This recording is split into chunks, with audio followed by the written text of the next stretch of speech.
Assalamualaikum warahmatullahi wabarakatuh. Salam.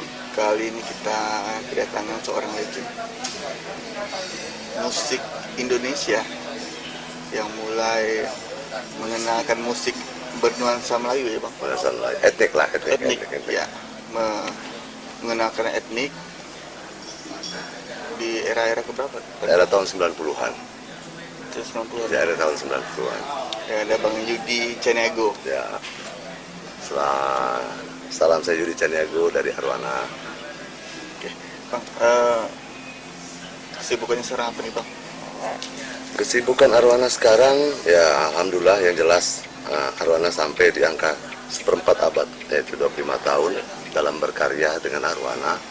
Jadi kesibukan sekarang ya mensosialisasikan tentang permasalahan 25 tahun ini untuk kawan-kawan yang berada terutama untuk di Kalimantan Barat, karena kebetulan Arwana ini semua yang kita dari Kalimantan Barat. Jadi saya sosialisasi ke 12 kabupaten, 2 kota di Kalimantan Barat untuk memberikan spirit baru kepada kawan-kawan musisi anak muda untuk terus berkarya demi Kalimantan Barat.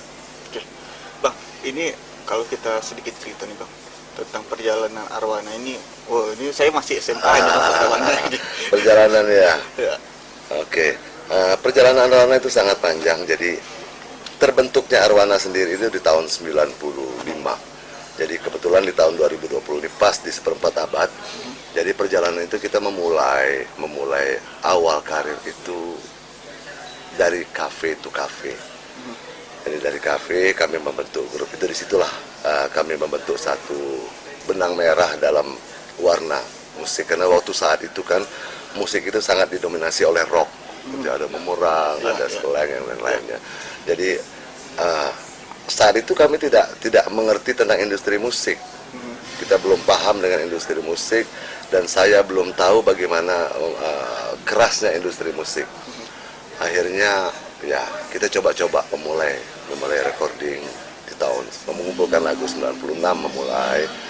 Akhirnya terkumpullah beberapa lagu, karena waktu saat itu ada kawan yang dari Pontianak juga pengusaha, itu namanya Pak Yongki dan Ibu Lena. Beliau inilah yang menawarkan bagaimana kalau kalian masuk ke dunia industri, sedangkan kita sangat buta, sangat tidak ngerti bagaimana dunia industri itu. Kita coba, kita coba.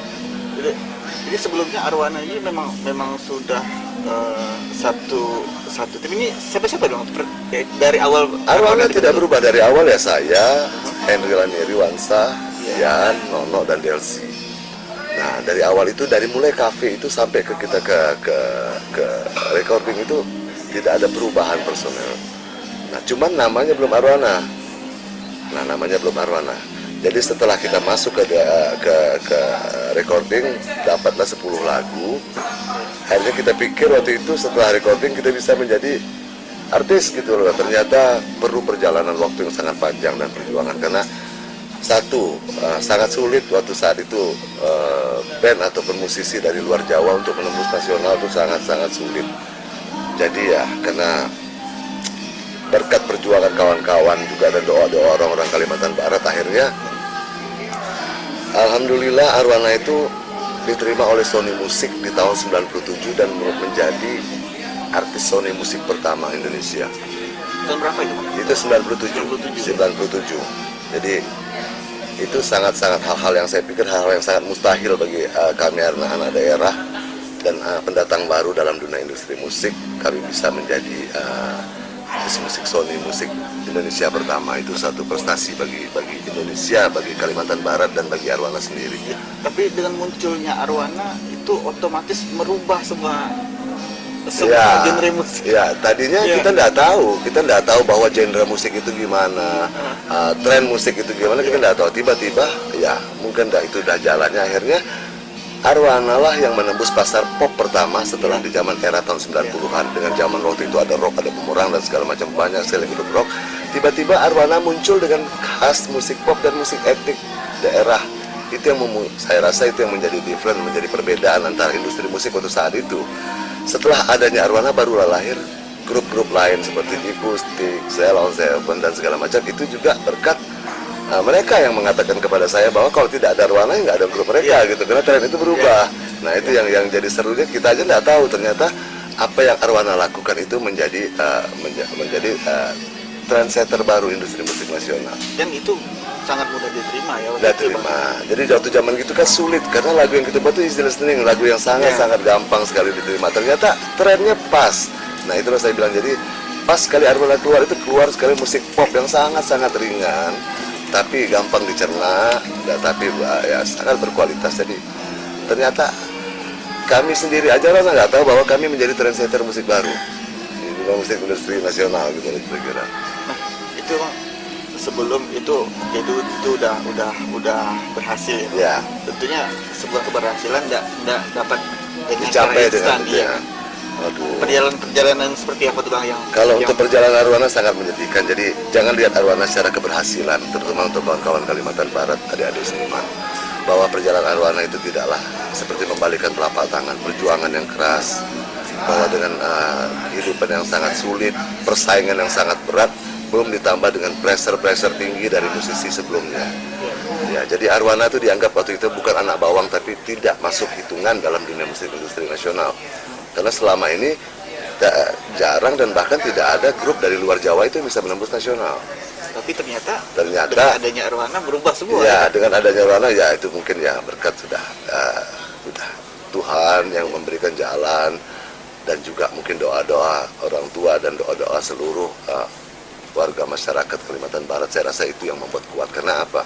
Karena grassroots di Kalimantan Barat ini waktu saat itu merindukan sosok grup musik yang bisa hadir di pentas nasional. Ternyata momennya tepat, waktunya tepat, itulah kami namakan Arwana. Nama ikan yang sangat berasal dari Kalimantan Barat, ikan yang konon katanya bisa membuat hoki dan keberuntungan. Itulah kira-kira. Ya, pengalaman apa sih Bang yang paling mungkin kalau diingat sampai sekarang mungkin bisa membuat hati agak-agak sedih gitu? Aduh, kalau yang sedihnya terlalu banyak sekali untuk saya ceritakan, bahwa kami memulai itu dengan sangat sulit karena kami tidak membawa apa-apa ke Jakarta, apalagi soal uang. Kami bukan orang, kami ngerantau ke Jakarta karena waktu kondisi saat itu kami memang sulit untuk bermusik di Kalimantan Barat, khususnya Pontianak. Fasilitas tidak ada dan segala macam itu tidak ada. Akhirnya sepakat merantau ke Jakarta itu dengan harapan kami bisa menambah ilmu bermusik dan bisa hidup dari musik. Nah itu perjuangan yang sangat berat, bahwa kami mengharapkan hidup dari musik pada saat itu, karena kondisi waktu tahun 90-an tidak mungkin hidup dengan bermusik di Kalimantan Barat, khususnya di Pontianak. Itu pernah nggak sih Bang sampai dari kafe ke kafe kan? Ya, Pernah nggak sih sampai di Sora karena memang waktu zaman itu aliran musik Arwana ini memang bagus sekali itu kan? Ya, jadi waktu kalau di kafe ya kita tidak memainkan lagu Arwana, tapi memainkan lagu-lagu umumnya yang tren pada saat itu. Tapi waktu begitu memasuki dunia industri, tetap ejekan ada, pressure ada. Ya. Dikira kita band dangdut malah. Karena Arwana tuh bawa gendang, bawa Iya, akordeon, iya. bawa beruas, bawa rebana. Ini Iya. sedangkan Arwana masuk di studio yang namanya Kin Studio, itu studio yang biangnya musisi kelas 1 Indonesia. Di situ ada Dewa, di situ ada Protonema, di situ ada juga musisi senior kayak Dian Pramana Putra, Faris RM. Akhirnya mereka bingung, grup apa ini datang. Begitu kami datang bawa akordeon, bawa rebana. Akhirnya karena keanehan Arwana itulah menjadi pusat perhatian dari mereka sendiri, bahwa kami different, kami berbeda, kami tidak seperti layak umumnya grup band yang lain. Akhirnya kawan-kawan yang di dalam studio Gate itu yang menjadi mentor Arwana. Akhirnya mereka memberikan masukan. Dari mereka itulah bahwa kita tahu dunia industri. Jadi ada sisi positif, ada negatif. Di awal kita sangat sulit kena pressure. Setelah jadi pun master Arwana yang 10 lagu itu kita ditolak oleh beberapa macam label. Karena ya aneh, lagunya Arwana itu aneh dan tidak mudah. Karena lagu Arwana memang melawan arus waktu saat itu. Karena kita melawan arus dalam industri musik, kita memainkan lagu dengan etnik, dengan kendang dan segala macam, ditambah dengan personil yang aneh waktu itu, ada biola, Indra Miri. Nah, keanehan itulah yang menjadi satu modal. Awalnya aneh, akhirnya itu menjadi satu kelebihan Arwana. Nah, itulah tadi. Selama 25 tahun perjalanan Arwana ini Bang, apa saja Bang pencapaian yang sudah Ya, oke. Jadi setelah mengeluarkan album pertama, oke, yang perlu saya tekankan lagi, sangat berat Arwana waktu keluar. Begitu Arwana launching di album pertama, pas reformasi. Jadi dunia industri mati, dunia entertain mati di saat itu karena krisis moneter sama sekali. Jadi sangat sulit bisa menembus pasar, apalagi menjual album itu sangat tidak masuk akal. Bayangkan dalam keadaan di Jakarta dalam krisis moneter itu, mobil tank di mana-mana, tentara di mana-mana, tapi kami harus mengeluarkan album. Dan alhamdulillah dalam kondisi terjepit dan susah itu Arwana bisa up sendiri dan terjual lebih dari 1 juta keping. 1 juta kopi. 1 juta keping dah. Itu yang prestasi yang saya pikir, siapa yang beli, setan, hantu apa yang beli nih. Di masa krisis moneter dan tidak ada entertain. Iya. Masih mending pandemi kayak gini. Iya, kan? Pandemi ini masih boleh sedikit, Iya, tapi iya. dengan protokol kesehatan. Iya. Waktu saat krisis moneter memang tidak boleh, kan semua mencekam, jam malam terus diadakan. Iya. Ekonomi juga. Ekonomi lagi sebetulnya. anjlok. Tapi ya itulah, alhamdulillah Arwana bisa sampai pencapaian di tangga lagu selama 3-6 bulan tuh. Lagu-lagu Arwana masih masih di tangga lagu radio di nasional itu masih nomor satu, karena kalau label itu kan setiap 1 minggu mereka report tentang masalah chat, ya kan, masalah lagu, chatting lagu ya. Ternyata Arwana naik terus perkembangannya. Itu aja menjadi bingung bagi kami. Ternyata pembeli terbanyak adalah grassroots Arwana sendiri, yaitu Kalimantan Barat. Dari nasional itu distributor kaset waktu zaman dulu kan, kaset dan CD itu distributornya itu namanya nasional. Bahkan untuk Kalimantan Barat mereka kehabisan stok terus setiap hari. Setiap hari, Bang. Setiap hari Dalam masa krisis. dalam masa krisis itu, bayangkan aja. Tapi industri, bayangkan setelah dihitung hampir 450.000 keping itu terjual hanya untuk Kalimantan Barat. Nah itulah saya bilang besarnya Arwana, karena Insang Arwana, yaitu Insang Arwana itu fans Arwana.